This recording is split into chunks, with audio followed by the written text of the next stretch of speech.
everyone, welcome to another talk and drive. This one with a very dirty windows. I've been coming up to the countryside for some bits. So this is the way that I'm sort of keeping in touch with you all the most right now.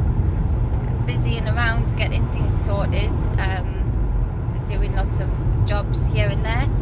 So anyway, I want to talk about the frequency and the frequency that people are holding, and that there's so much that is being changed right now. And I spoke a long time ago about the DNA code being changed, and that being something of Hitler's time was coming through a lot. If you guys remember about it being the Holy Grail, the code in. I spoke to some beautiful friends of mine today, and we spoke about the code in and had a really interesting conversation regarding the fact that when that code is changed, it's a bit like what I'm seeing right now is like doors are being locked. Doors that were personally that person's doorway to ancestral energies, to knowledge, to wisdom, whatever it might be, to source energy, to their own source energy.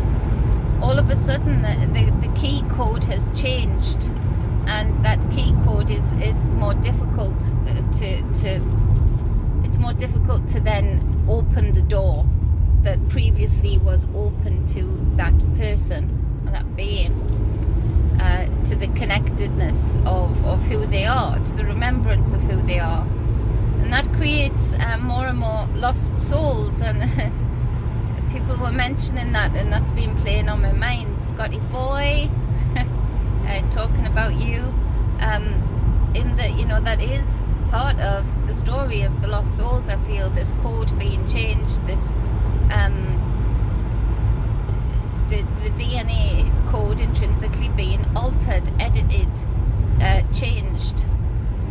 And how do we get back from that? Well, I feel every time that happens, you know, we open up this Pandora's box, we open up those problems that come with that, especially when a lot of people don't realize that is what is happening to them. So they know there's a problem. Maybe you may be seeing that in their energy field, but you know, they haven't got a clue where to start to sort out said problem, to redirect themselves back to more of their source energy, more of their concentrated energy. Things become more distant, more diluted, and the keys don't open those old doors anymore.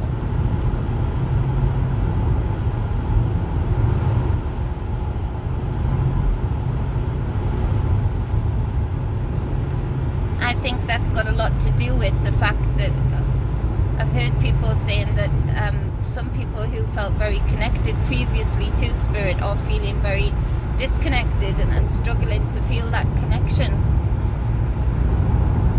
It would be very interesting to, you know, take a tally of how many of those people have actually been affected by this gene coded, this gene editing. It would be very interesting to be able to correlate those numbers and see if there is any correlation in that, because things are becoming more distant, yet other things are becoming ever closer. And this is where I'm feeling these energies of this code being changed, just as I've spoken about in the past. You know, when electricity came in, I've channeled into some of those people that were absolute the pivotal point of electricity, the driving force of electricity being brought into homes in particular. And I wish I knew who did the quote. I wish I knew, but all I keep hearing is we don't know what we're opening up here. We don't know what doorway we're opening up here. And are we ready for this? Are you ready for this? I'm only joking. Well, I'm half joking, but yeah. And I feel we're at that point again, just like that point in history where the internet, you know, sprouted up, and look what it's done. It's brought brilliant things, but because the wisdom wasn't behind the knowledge, you know, it's brought terrible, terrible problems also, and exacerbated old problems even more. And so we are at this point again, I feel, where we've brought in something new, this ether, this ethernet, this internet, the next generation of, let's say. This is where, you know, we've brought this in, and at the same time,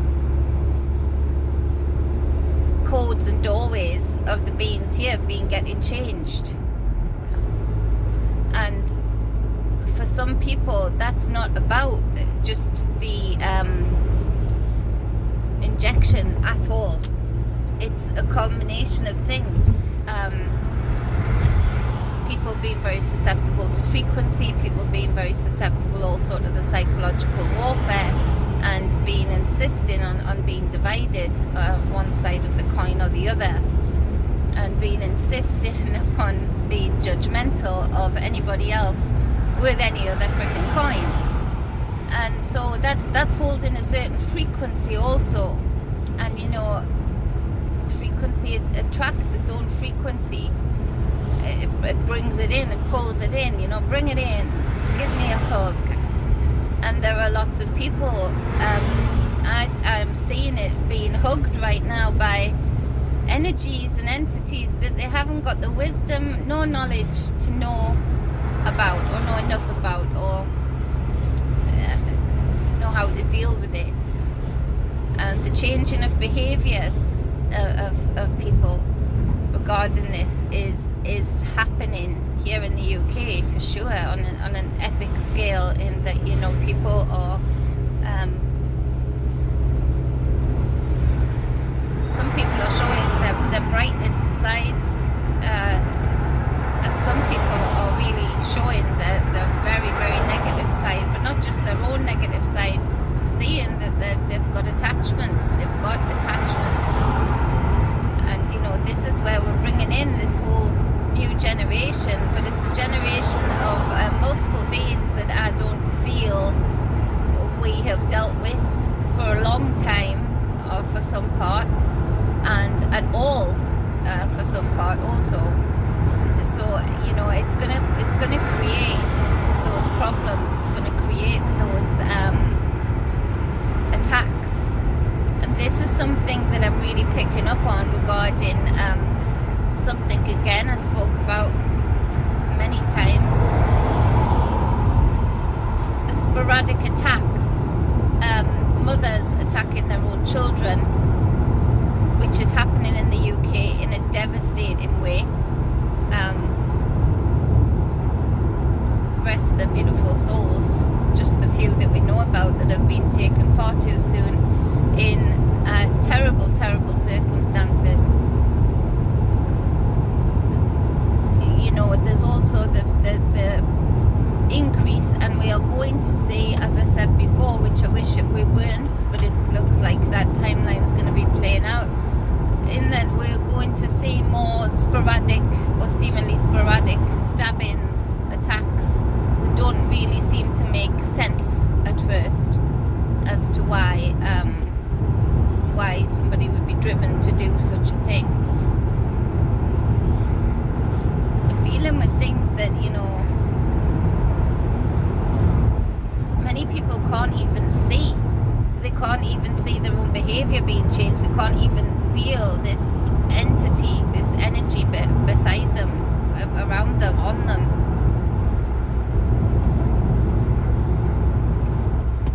They haven't been taking note. So this is just something, as I'm driving, as I'm thinking, to put out there, not as a warning of all doom and gloom, but as just a heads up of, you know, there's more joining the party. And the party's about to go off. The roof is about to be lifted, and we need to be set to deal with that spiritually and physically and emotionally and mentally. We need to be set to deal with the fact of a big bubble being burst, the bubble of human superiority, and especially human superiority in the spiritual realm. Bullshit. You know, I dealt with an energy that was being pretty sadistic and cruel to a beautiful lady just the other day, as I spoke about, and you know, I didn't go at that thing in tongues, you know, like saying you will be cast away, you will be bound, blah blah blah blah blah blah blah, because you know, then I'm just setting myself up for more work. I'm setting myself up for a spiritual punch up, you know.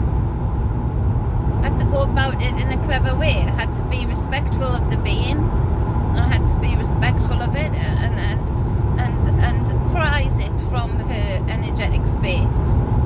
And prizing it from her energetic space by, you know, being respectful but being forceful also, just changing the frequency around that lady and giving her the tools to continue that change in frequency, so that energy just is not as comfortable in her space, in her auric field anymore. It moves on. It's a little bit like, you know, when a landlord has tenants, and in this country it's a nightmare for some landlords, it really is, in that my mother was affected by it when she lived in Iran, and I was managing a property for her, and you know, they thought they could just live for free and her pay the mortgage and whatnot, and it went on for months, and actually the court system really dragged it out, you know, for the longest time. And to me, I was all set to just, and this is where it sort of ended at, because I thought, this is stupid, I'll just make it super uncomfortable for them to be there.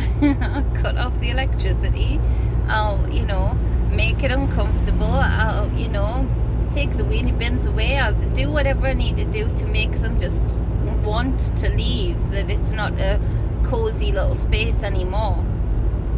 And that worked a lot quicker than the court system. And so being clever about it, but being ready for this bubble to burst. Jesse's spoken about this and spoken about it in different ways, I feel, but I feel like, Jesse, you'll agree that that's part of the bubble that's going to be bursting, this human superiority complex that's been given to us and conditioned into us via religion, organized religion, and then all the other things that have birthed from that, all the organized religious babies that have been birthed, you know, the law system, the social services system, the schooling system, the political system, all of those things, you know, have been birthed from that, and that conditioning is so seated in that even in the spiritual community, you know, you've got people still claiming that this superiority. And I'm not saying don't claim your strength, don't claim your sovereignty, and don't claim all of that power that you hold within, but certainly don't think, you don't go to school, you don't go into a ring thinking you're going to win every fight by using the same tactics, or by being arrogant, or by being at the same frequency as the opposing force. And that's where I'm speaking about frequency. Be very cognizant of where your frequency is lying and for how long you're in that frequency space. Keep it moving, keep it flowing. You know, yeah, get angry, feel that rage, feel that thunder, and then feel that flow, feel that cleansing, the water, whether it's to cry it out, whether it's to shout it out, feel that air blowing it away, you know.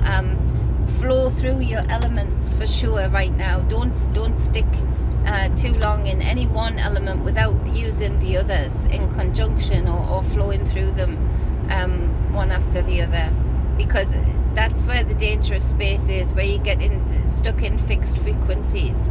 That's when attachments happen, basically, you know, because there's a part of you, an aspect of you, maybe a thought pattern of your own self that, you know, is stuck in a frequential space that then, you know, attracts frequency matches. You know, it's a little bit like spiritual dating. You know, you want an attachment, stay right here, you know, swipe to the left if you want to engage, you know.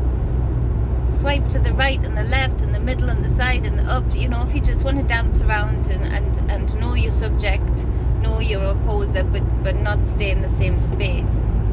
And that's a difficult thing to do, and it's going to be getting more difficult, but it's going to be a hell of a lot more difficult if this superiority complex, especially in the spiritual community, maintains at the ridiculous level that it has been maintained for far too long. You know, it is, we talk about love and light, you know, but that love and light is very limited, I'm finding.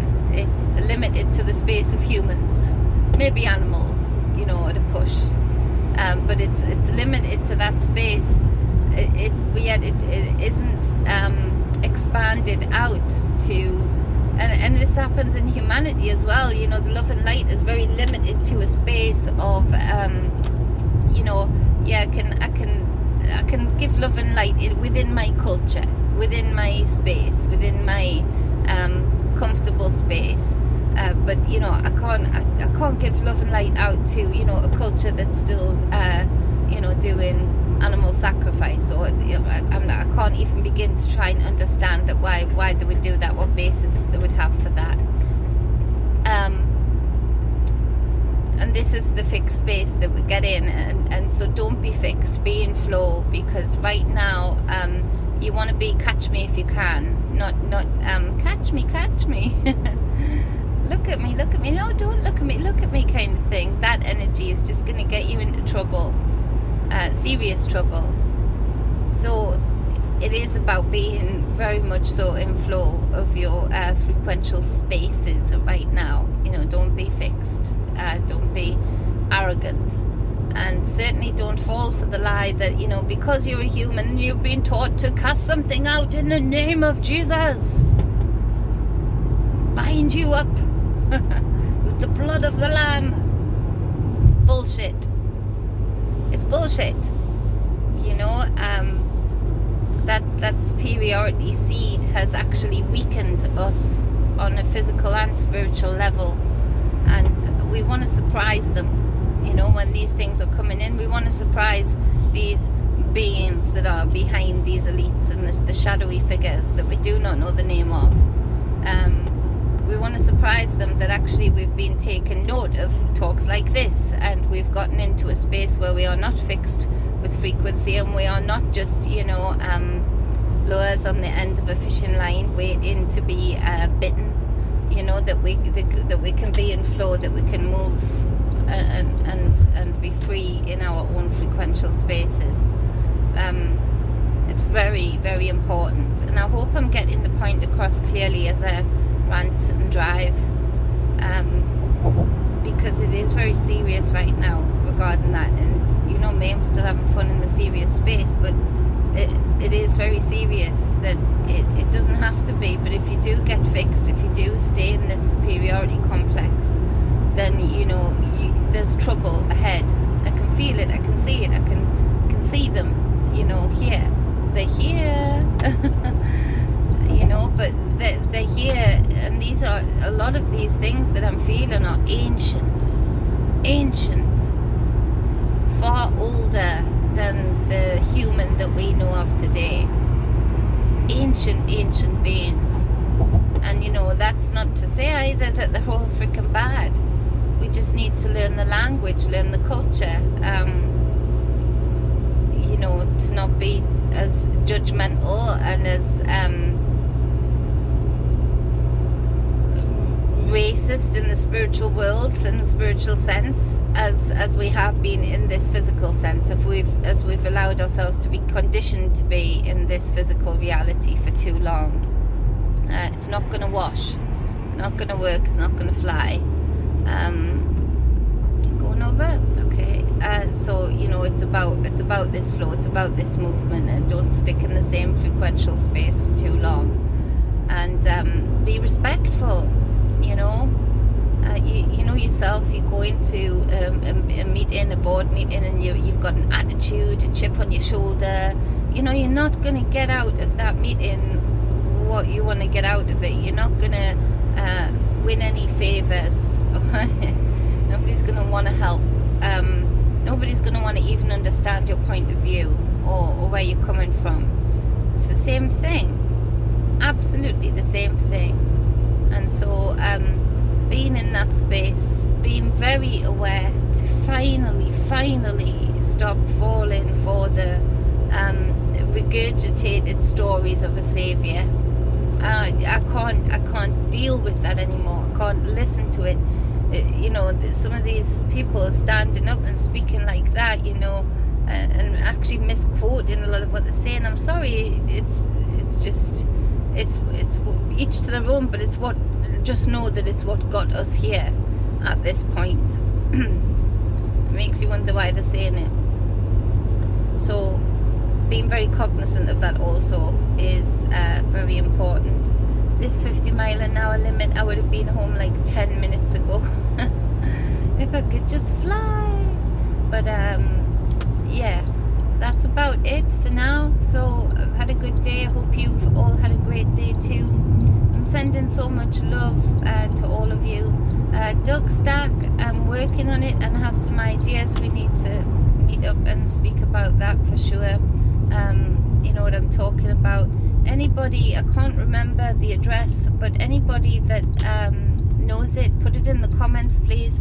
Doug Stack has bravely taken those steps that a lot of us need to be taking right now to be sovereign, and he's bought up a business, a tire business, and he's working really hard, and he's done it in a difficult time. So we speak abundance over that business, we speak abundance and wealth and health over him and his family, and we speak inspiration into his ears and through his actions, and we just back up that brother's actions and all of the hard work that he takes. 100%, we're with you, brother. And if you're in the area of it's Veal, I think, in the USA, but don't quote me on that. I'll find out, and if nobody else puts it in the comments, I will. But it's a tire place, and all sorts of other services. He's got ideas to expand into other services too. So check him out, use him. A nice contract for a nice big company would be great. To supply the tires. A nice equine contract, for the, what do you call them, where you exercise your horse, I should know. That would be great, for the rubber flooring. So anything like that, and that's recycling also. Anything like that you guys know of or can come up with and hook a brother up with, then please do. Let's support our own. So much love, balance and wholeness always. Mwah.